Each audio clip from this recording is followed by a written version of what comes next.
Hello बच्चों, good morning to all of you. मेरा नाम सुदीप प्रसाद और हम सबों का channel physics classes by Sudeep sir.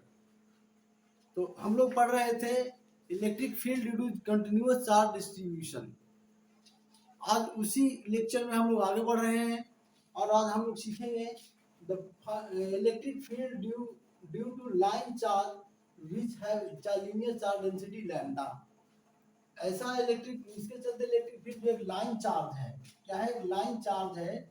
और यह जो लाइन चार्ज है, इस लाइन चार्ज से ए डिस्टेंस पर, इस लाइन चार्ज से ए डिस्टेंस पर हमको इलेक्ट्रिक फील्ड फाइंड करना है।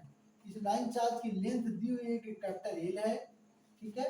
और इस लाइन चार्ज से ए डिस्टेंस पर जो इलेक्ट्रिक फील्ड फाइंड करना है, ये ए डिस्टेंस पर इसका अपर एंड जो है वो थीटा 1 एंगल बनाता है और लोअर एंड थीटा 2 एंगल बनाता है, ठीक है। यही इतना इंफॉर्मेशन हमको गिवन है। अब इसी से हमको यहाँ पे इलेक्ट्रिक फील्ड फाइंड करना है। तो हम लोग क्या करेंगे कि यहाँ से फाई एंगल ऊपर जाएंगे, फाई एंगल ऊपर जाएंगे और फाई एंगल जाके एक स्मॉल एलिमेंट डीएल कट करेंगे। तो ये स्मॉल एलिमेंट हमने डीएल, यहाँ से स्मॉल एलिमेंट डीएल हमने कट कर लिया है, ठीक है। एक स्मॉल एलिमेंट डीएल हमने कट कर लिया है यहाँ पे। अब ये स्मॉल एलिमेंट डीएल पर चार्ज कितना होगा, डीक्यू होगा। और ये एंगल जो है यहाँ पर, ये जो स्मॉल एलिमेंट डीएल है वो डी फाई एंगल बनाता है। यहाँ पे कितना एंगल बना रहा है, डी फाई एंगल बना रहा है। अब देखिए, अब ये जो स्मॉल एलिमेंट डीएल है, ये डी फाई एंगल बनाते हुए यहाँ पे इसका इलेक्ट्रिक फील्ड का डायरेक्शन इस डायरेक्शन में होगा, डीई होगा। क्या होगा इलेक्ट्रिक फील्ड का डायरेक्शन, डीई होगा, ठीक है। अब ये एंगल फाई है, तो ये एंगल फाई होगा। अपोजिट एंगल है,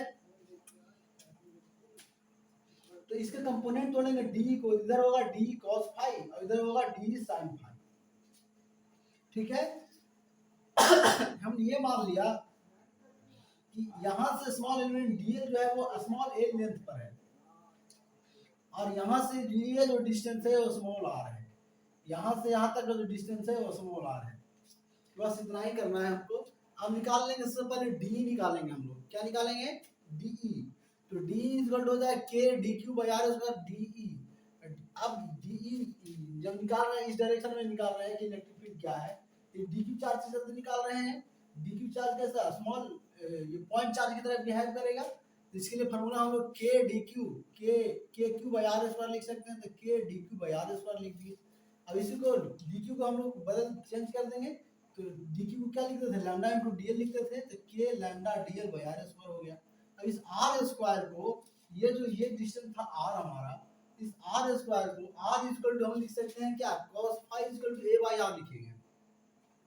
यहाँ से इसको हम लोग बदलेंगे, यहाँ से अगर ये फाई एंगल है तो cos फाई इक्वल टू क्या हो जाएगा, ए बाई आर होगा। तो आर इक्वल टू ए बटा cos फाई हो जाएगा। आर इक्वल टू क्या हो जाएगा, ए बटा cos फाई। आर स्क्वायर को हम यहाँ से चेंज कर रहे हैं, तो ए स्क्वायर बटा cos square phi, a square into cos square phi यहाँ पे चला जाएगा। अब हम लोग लिखेंगे, अब हमको डीएल को भी बदलना है, यहाँ से हटाना है। क्योंकि डीएल हमने माना था तो डीएल को भी हटाना है। तो डीएल को हटाना है तो उसके लिए हम लोग क्या करेंगे, tan फाई लेंगे। यहाँ से ये फाई एंगल था, tan फाई लंब बटा आधार होता है tan थीटा इक्वल टू, तो tan phi equal to l by a हो जाएगा। तो tan phi equal to l by a, l equal to a tan phi हो जाएगा। एल इक्वल टू क्या होगा, ए tan फाई होगा। अब हम लोग क्या करेंगे कि दोनों तरफ डिफरेंशिएट कर देंगे फाई के रिस्पेक्ट में। तो ये हो जाएगा डीएल, ये हो जाएगा डीएल बटा डी फाई और इधर हो जाएगा एक तो कांस्टेंट है बाहर कर दिए, tan फाई का हो जाएगा sec square phi, sec square phi. अब ये हो जाएगा डीएल इक्वल टू हो जाएगा a sec square phi D phi, a sec square phi D phi. अब ये हो गया हमारा, ठीक है। अब डीएल को हम लोग यहाँ से वैल्यू रख देंगे। तो डीएल का वैल्यू रखेंगे तो ये हो जाएगा डी इज इक्वल टू हो जाएगा k lambda by a square dl. Dl क्या हो गया, a sec square d phi हो गया। तो a sec square d phi into cos square phi, ये हो गया हमारा। तो सेक स्क्वायर फाई से कॉस स्क्वायर फाई कैंसिल हो गया। तो यहाँ से हमारा आ गया डीई इक्वल टू के लैम्डा बाई ए स्क्वायर। यहाँ से आ गया, ये ए है, देखिए यहाँ से कैंसिल हम कर दें, ए से कैंसिल हो गया तो यहाँ से सिर्फ ए बचा। तो यहाँ से बच गया क्या हमारा, डी फाई सिर्फ बच गया। क्या बच गया हमारा, डी फाई बच गया, तो के lambda by a into d phi आ गया डी इक्वल टू। ठीक है, अब हमको क्या करना है कि ई परपेंडिकुलर निकाल लेना है। क्या निकालना है? E perpendicular. इस डायरेक्शन में देखिए लाइन चार्ज ऐसे है, इस डायरेक्शन में निकालेंगे ई परपेंडिकुलर, इस डायरेक्शन में निकालेंगे तो ई पैरेलल, इस डायरेक्शन में ई परपेंडिकुलर लिख रहे हैं हम। ठीक है, तो डी कॉस फाई है, तो E perpendicular is equal to D cos phi, D cos phi है। अब इसको लिखेंगे तो D cos phi, D is equal to कितना आ गया? के lambda by A, K lambda by A और cos phi D phi, cos phi D phi. ठीक है, अब इसको क्या करेंगे हम लोग? इंटीग्रेट कर देंगे। अब इसको हम लोग क्या करना है?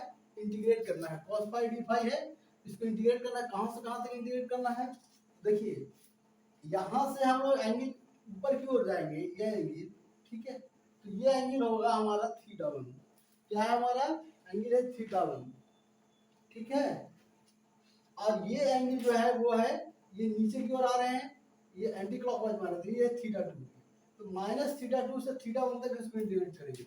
माइनस थीटा टू, फाई कहां से कहां तक वेरी कर रहा है ये हम देख रहे हैं, तो ये वेरी कर रहा है माइनस थीटा टू से थीटा वन तक, प्लस थीटा वन तक, माइनस थीटा टू से प्लस थीटा वन तक वेरी कर रहा है। अभी आसान हो गया, अब हमको सिर्फ इंटीग्रेट कर देना है इसको। ठीक है, तो cos फाई का क्या होता है? इंटीग्रेशन sin फाई आप जानते हैं, इधर से मिटा रहे हैं हम इधर से। ठीक है, और नहीं तो ये वाला मिटा देते हैं।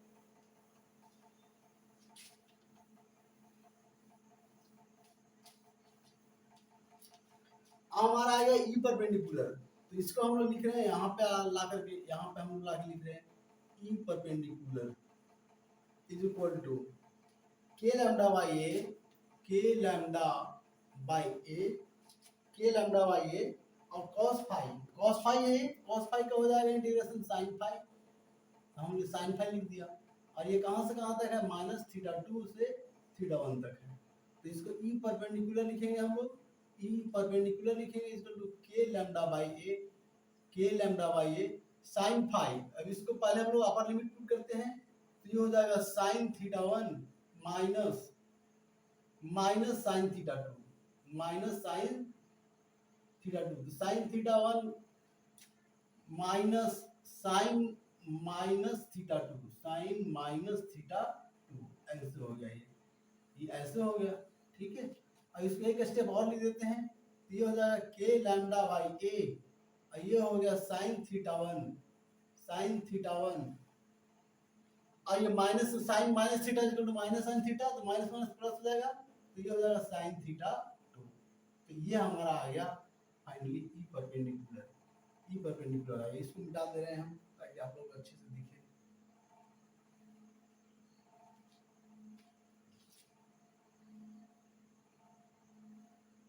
ई परपेंडिकुलर हमारा क्या आ गया? ई परपेंडिकुलर हमारा आ गया के lambda by A sign theta one plus sine theta two plus sine theta two, ये इसका डेरिवेशन निकल गया, ई परपेंडिकुलर आ गया। इस तरह से ई पैरेलल भी हम निकाल सकते हैं, और ई पैरेलल हम लोग निकाल लेते हैं, ई पैरेलल हम लोग निकाल लेते हैं। ई पैरेलल कैसे निकालेंगे बच्चों? सेम है डी इक्वल टू क्या आया हमारा? K lambda by a d phi, और ई पैरेलल है d sine phi. E parallel है d sine phi, sine phi, और डी का वैल्यू यहां से उठा के पुट कर देंगे हम, डी इक्वल टू के lambda by a into d phi, तो के lambda by a into d phi. ठीक है, और डी का हो गया और साइन फाई, इधर हो गया साइन फाई, और इसको इंटीग्रेट कर देंगे हम। इंटीग्रेट कहां से कहां तक करेंगे? इसमें भी वही करेंगे, minus theta two two plus theta one, minus theta two two plus theta one. ठीक है, तो ये हो जाएगा के लैम्डा बाई ए और ये हो जाएगा sine phi D phi, sine phi D phi minus theta two to theta one, तो ये हो जाएगा के लैम्डा बाई ए। इसको इंटीग्रेट करेंगे, साइन थीटा है तो साइन थीटा का इंटीग्रेशन क्या होता है? माइनस कॉस थीटा होता है। साइन फाई है, साइन फाई है, ये साइन फाई है, तो साइन फाई का इंटीग्रेशन क्या होता है? माइनस कॉस फाई होता है, तो लिखेंगे माइनस कॉस फाई और इसको लिमिट लगाएंगे -θ2 to θ1 तक। अब ये हो गया k लैम्डा बाई a। अब ये माइनस बाहर कर लेते हैं हम, अभी माइनस बाहर कर लिए, माइनस यहाँ कर देते हैं cos फाई डी फाई, तो इसको लिखेंगे cos θ1 माइनस cos θ2 हो गया, माइनस cos θ2 हो गया, ठीक है, cos θ1 माइनस cos θ2 हो गया। अब इसी को हम लोग आगे लिखेंगे हम लोग, तो इसको हम लोग देखिए इस टर्म को हम यहाँ पे लिख दे रहे हैं, इस टर्म को हम यहाँ पे लिख दे रहे हैं, तो ये हो जाएगा k lambda by a, k lambda by a, ये माइनस को अंदर कर देंगे हम लोग, माइनस को अंदर करेंगे हम लोग, तो ये हो जाएगा cos θ2 minus cos θ1, cos θ2 minus cos θ1, तो ये आ गया हमारा ई पैरेलल, ई पैरेलल आ गया, ई पैरेलल आ गया। तो इस तरह से दोनों हमको ई परपेंडिकुलर और ई पैरेलल दोनों हम निकाल लेंगे, ठीक है। अब आप लोग, हम उम्मीद करते हैं कि आप लोग समझ गए होंगे।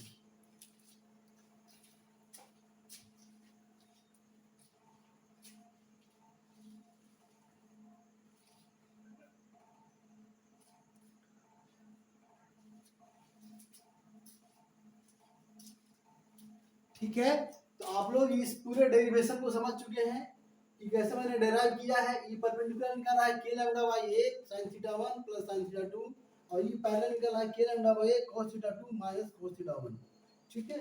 तो इसी डेरिवेशन को हम लोगों को याद रखना है, इसी डेरिवेशन को क्या करना है, हम लोगों को याद रखना है। ये डेरिवेशन IIT जी और नीट की जो लोग तैयारी करते हैं तो उनके लिए बहुत इंपॉर्टेंट है, ध्यान रखिएगा आप लोग। इसके बाद है electric field on the axis of charge ring. इसके बाद हम लोग पढ़ेंगे electric field on the axis of charge ring. मिटा रहे हैं हम, उम्मीद करते हैं कि आप लोग लिख लिए होंगे।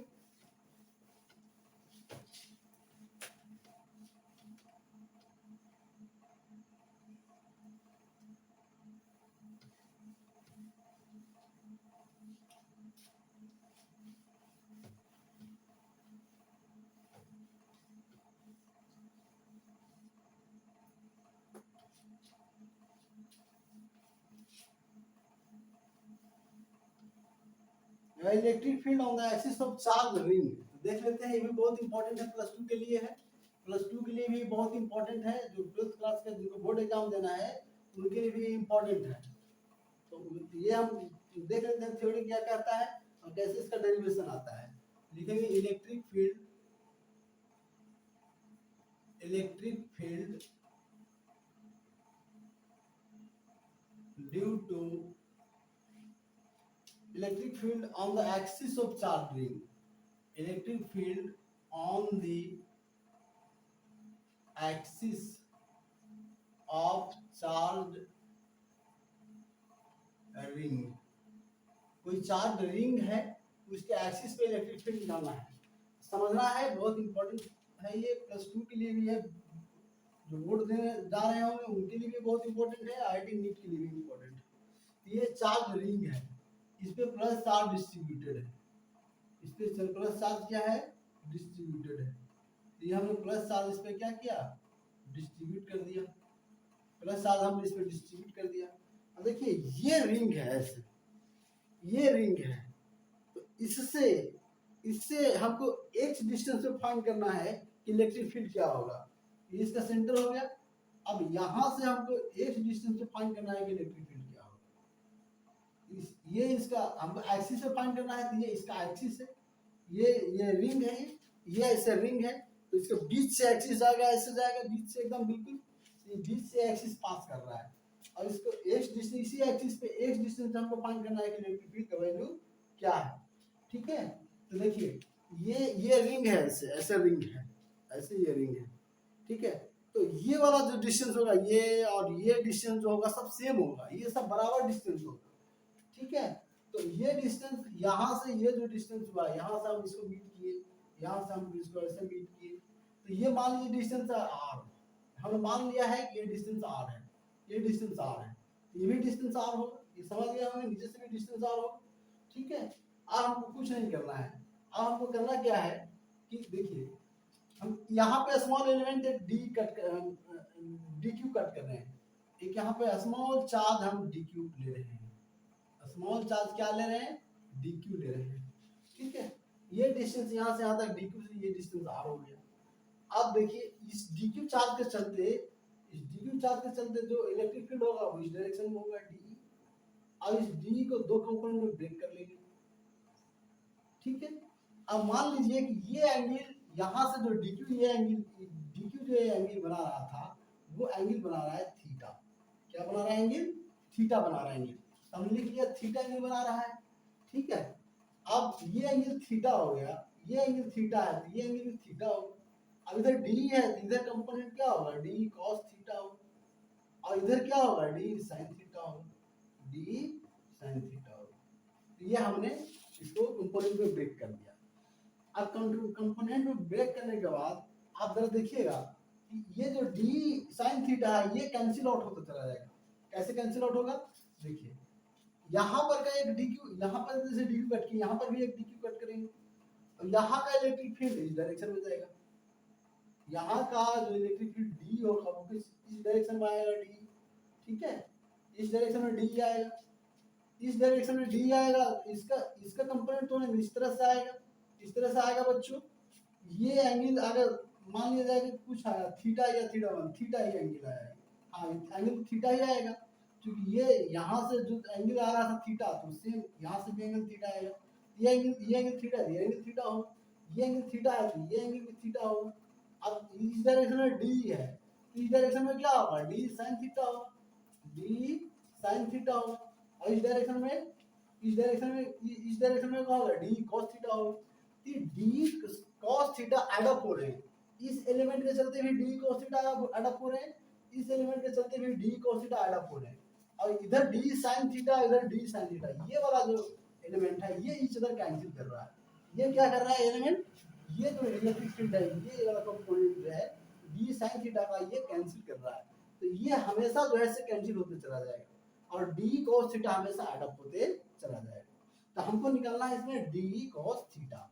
अब इस चार्ज रिंग का कुछ इंफॉर्मेशन और दिया हुआ था। चार्ज रिंग का इंफॉर्मेशन क्या दिया हुआ है, तो चार्ज रिंग का इंफॉर्मेशन दिया हुआ है इस रिंग का रेडियस जो है वो कैपिटल आर है, रिंग का रेडियस क्या है, कैपिटल आर है। और क्या इंफॉर्मेशन दिया है कि एच डिस्टेंस जो हमको इलेक्ट्रिक फील्ड फाइंड आउट करना है, एच डिस्टेंस जो हमको इलेक्ट्रिक फील्ड फाइंड आउट करना है, ठीक है। और हमको क्या दिया हुआ है, और कुछ नहीं दिया हुआ है। तो ये कैपिटल आर रेडियस है, ये तो हमने माना ही है ये, ठीक है। तो ये अब हमको निकालना है कि इलेक्ट्रिक फील्ड क्या होगा, ठीक है। बहुत सिंपल है, अब समझिएगा यहाँ से, बहुत सिंपल है निकालना। तो निकालने कैसे निकालेंगे, तो पहले हम निकालेंगे डीई, पहले निकालेंगे हम लोग डीई। तो डीई इज इक्वल टू क्या होता है, K D Q by are square. इसके चलते निकाल रहे हैं यहाँ पे electric field, K D Q by are square, distance small R है तो स्मॉल आर स्क्वायर, हमने स्मॉल आर स्क्वायर कर दिया। अब हम लोग क्या करेंगे कि D E equal to K D Q by are square है ना। तो D Q by are square है तो ये तो डी हो गया इस डायरेक्शन में, हमको निकालना है इस डायरेक्शन में, तो क्या होगा, डी cos थीटा होगा। तो डी cos थीटा इसको हम लोग ऐसे लिख सकते हैं, D cos theta is equal to, यहाँ पे हम लगा देंगे cos थीटा, तो ये हो जाएगा हमारा K D Q by are square, है ना। अब cos थीटा, तो cos थीटा रहने देते हैं अभी हम लोग, नेक्स्ट स्टेप में लिखेंगे K D Q by are square है, तो K D Q by are square है इनटू cos थीटा हो गया। अब हम लोग क्या करेंगे, सब यहाँ पे कांस्टेंट है बच्चों, देखिए ये थीटा भी यहाँ पे कांस्टेंट है, कांस्टेंट क्या क्या है ये देख लेते हैं। तो यहाँ पे कांस्टेंट क्या क्या रहेगा, ये आर, ये चेंज नहीं करेगा, ये रिंग है, ऐसे रिंग है, और इस रिंग से हमको एक्स डिस्टेंस पे एक्सिस पे निकालना है, ये आर बिल्कुल सेम रहेगा, ये थीटा भी क्या रहेगा, हमारा थीटा भी क्या रहेगा, सेम रहेगा। ये एंगल जो होगा थीटा वो सबके लिए सेम होगा, यहाँ से भी थीटा हुआ, यहाँ से भी थीटा हुआ, ये रिंग ऐसे है ऐसे ऐसे है, यहाँ से भी करेंगे थीटा होगा, उधर से भी करेंगे थीटा होगा, ये थीटा भी सेम रहेगा। एक्स ये वाला जो डिस्टेंस है ये तो सेम रहेगा ही रहेगा, ठीक है। और ये जो आर डिस्टेंस है ये भी सेम रहेगा सबके लिए। तो हम लोग क्या करेंगे, k D Q by are square into cos theta आ गया, तो हम लोग क्या करेंगे कि k cos theta by are square, है ना, आर स्क्वायर। और अब हम लोग क्या करेंगे, डी क्यू को इंटीग्रेट कर देंगे, डी क्यू को क्या करेंगे, इंटीग्रेट करेंगे, ठीक है। डी क्यू को इंटीग्रेट करेंगे तो कहाँ से कहाँ तक करेंगे डी क्यू को इंटीग्रेट, तो 0 से q तक इंटीग्रेट कर देंगे, 0 से q तक इंटीग्रेट करेंगे, 0 से q तक इसको इंटीग्रेट। टोटल चार्ज इस पे क्या डिस्ट्रीब्यूटेड था, कैपिटल Q चार्ज डिस्ट्रीब्यूटेड है, तो 0 से कैपिटल Q तक इस पे हम लोग इंटीग्रेट कर दिए। तो ये हो गया हमारा k cos theta into bye r square, और ये dq का हो जाएगा q, dq का क्या हो जाएगा q, 0 टू q, तो ये हो जाएगा k cos theta by r square, और ये हो जाएगा q, ये क्या हो जाएगा q हो जाएगा। तो ये आ गया हमारा k q cos theta by r square आ गया। अब r स्क्वायर को हम लोग चेंज कर देंगे। अब क्या करेंगे, cos थीटा को यहाँ से हटा देते हैं। cos थीटा को हटाना कैसे है, तो देख लीजिए, ये cos थीटा है तो cos थीटा को यहाँ से हटा देंगे। cos theta is equal to क्या हो जाएगा, cos theta is equal to हो जाएगा यहाँ से ये वाला, इस राइट एंगल ट्रायंगल लेंगे हम लोग, तो cos थीटा आधार बाई कर्ण होता है, तो आधार यहाँ से x है, तो x बाई कर्ण क्या है, r है, cos theta x by r हो गया। cos थीटा इक्वल टू हो गया x बाई r, ठीक है। अब x बाई r हो गया तो ये कितना हो जाएगा, cos थीटा को यहाँ से लिख देते हैं हम लोग, तो k हो गया, q हो गया, cos थीटा को लिखेंगे x बाई r, अब इंटू ये है r स्क्वायर, ठीक है, बराबर बराबर बराबर। अब इसको हम लोग लिख सकते हैं K Q X by R Q, क्या लिखेंगे, K Q X by are square into R Q हो गया, तो K Q X by R Q हो गया। अब इतना हो गया, अब आर को भी हम लोग बदल देंगे, चेंज कर देंगे, क्योंकि आर तो हमने माना था, ये डिस्टेंस हालांकि चेंज नहीं होगा, ठीक है, लेकिन हम इसको इसके टर्म में बदल सकते हैं। रेडियस हमारा गिवन था, ये तो डिस्टेंस हमारा गिवन नहीं था, हम तो माना था इस टर्म में आर हमारा रेडियस गिवन है और ये डिस्टेंस एक्स गिवन है, तो आर और एक्स में बदल देंगे हम लोग। तो इसको हम लोग क्या करेंगे बच्चों, के क्यू एक्स बटा आर क्यू है, तो आर क्यू है, पहले आर हम निकाल लेते हैं कि आर का वैल्यू क्या होगा, ठीक है, और इस आर का वैल्यू इसके टर्म में क्या होगा, तो हम लोग क्या लिखते हैं, R square is equal to लिखते हैं कर्ण का स्क्वायर लंब का स्क्वायर, कर्ण का स्क्वायर इज इक्वल टू लंब का स्क्वायर प्लस आधार का square, R square plus X square लिख देते हैं हम लोग।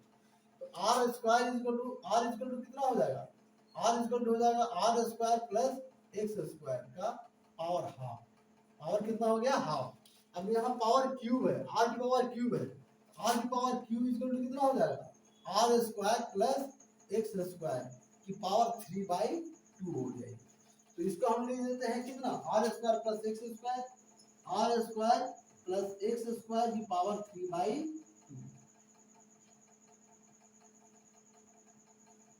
की पावर 3/2 हो गया। ये हमारा फाइनल इलेक्ट्रिक फील्ड निकल गया कि डी cos थीटा का वैल्यू क्या होगा on the axis of charge ring, charge ring के एक्सिस पर इलेक्ट्रिक फील्ड का नेट वैल्यू क्या होगा। तो हमारा E इक्वल टू निकल गया के क्यू एक्स बटा R square plus X square की पावर 3/2, ये हमारा निकल गया के क्यू एक्स बटा R square plus X square की पावर 3/2, ये हमारा निकल गया इलेक्ट्रिक फील्ड। अगर ऊपर से हम मिटा रहे हैं, हम लोग इस टर्म को सिर्फ यूज करेंगे, हमारा निकला है इलेक्ट्रिक फील्ड का वैल्यू हमारा निकला है के क्यू एक्स बटा R square plus X square की पावर 3/2, ये निकला है ना, ये निकल गया हमारा। अब देखिए, अब हम लोग निकालते हैं अलग अलग केस, हम लोग लिखते हैं कि सेंटर पे क्या होगा, at centre of ring electric field का वैल्यू क्या होगा सेंटर पे, सेंटर पे रिंग का इलेक्ट्रिक फील्ड का वैल्यू मतलब x 0 हो गया, इसी पॉइंट पे निकालना है, यहाँ पे निकालना है, तो x क्या हो गया, 0 हो गया, x 0 हो गया, तो E इज इक्वल टू हम लिखेंगे के क्यू इंटू 0 बटा समथिंग कुछ भी होगा, R square plus X square 0 का स्क्वायर पावर 3/2, तो कितना हो गया 0, मतलब इसके सेंटर पे इलेक्ट्रिक फील्ड का वैल्यू क्या होगा, 0 हो जाएगा। ठीक है, तो ये समझ गए होंगे। दूसरा कंडीशन है जब x very very greater than r रहेगा, ये जो डिस्टेंस है एक्सिस का, ये बहुत ज्यादा डिस्टेंस में निकालना रहे इस रेडियस की अपेक्षा। दूसरा कंडीशन क्या है, ये तो पहला कंडीशन था। दूसरा है if x very very greater than r, x जो है से बहुत बहुत ज्यादा अगर रहे r से तो क्या होगा। देखिए x बहुत बहुत ज्यादा रहेगा r से तो क्या होगा, तो हम लिखेंगे E is equal to K Q X बटा, है ना, R square plus X square है, तो एक्स की कंपेयर में आर 0 हो जाएगा, क्योंकि एक्स बहुत ज्यादा है आर बहुत कम है। एक्स की कंपेयर में आर क्या हो गया, 0 हो गया, तो ये हो गया 0, तो ये हो गया 0 प्लस एक्स स्क्वायर की पावर 3/2 और 3/2। ई का वैल्यू कितना आ गया, के क्यू एक्स बटा एक्स स्क्वायर की पावर 3/x स्क्वायर गुने 3/2। तो ये 2 से 2 कैंसिल हो गया, एक्स क्यूब हो गया। अब तो ये हो गया के क्यू एक्स बटा एक्स क्यूब एक यहाँ से एक एक्स कैंसिल होगा, तो यहाँ हो जाएगा एक्स स्क्वायर, क्या हो जाएगा एक्स स्क्वायर। अभी एक्स क्यूब रहने देते हैं, एक कैंसिल हुआ, तो ये हो गया हमारा, तो ये हमारा हो गया के क्यू बटा एक्स स्क्वायर, के क्यू बटा एक्स स्क्वायर, ये हमारा इलेक्ट्रिक फील्ड का वैल्यू आ गया K Q by x square. देखिए पॉइंट चार्ज की तरह बिहेव कर रहा है। इंपॉर्टेंट बात ये है कि अगर एक्स का वैल्यू बहुत बढ़ा देते हैं, एक्स का वैल्यू बहुत बढ़ा देते हैं, तो ये जो रिंग है वो पॉइंट चार्ज की तरह बिहेव करने लगेगा। इलेक्ट्रिक फील्ड का वैल्यू के क्यू बाई आर स्क्वायर होता है पॉइंट चार्ज का, यहाँ पर भी वही हो, एक चीज हो रहा है K Q by x square हो रहा है, तो क्या हो रहा है, it's behave like a point charge, तो पॉइंट चार्ज की तरह बिहेव करने लगता है। ठीक है, तो इसको ध्यान रखिएगा, ये इंपॉर्टेंट है +2 के लिए भी, और जो IIT और नीट की तैयारी कर रहे हैं उनके लिए भी इंपॉर्टेंट है। ठीक है, तो थैंक यू बच्चों, अब नेक्स्ट क्लास में हम लोग मिलेंगे।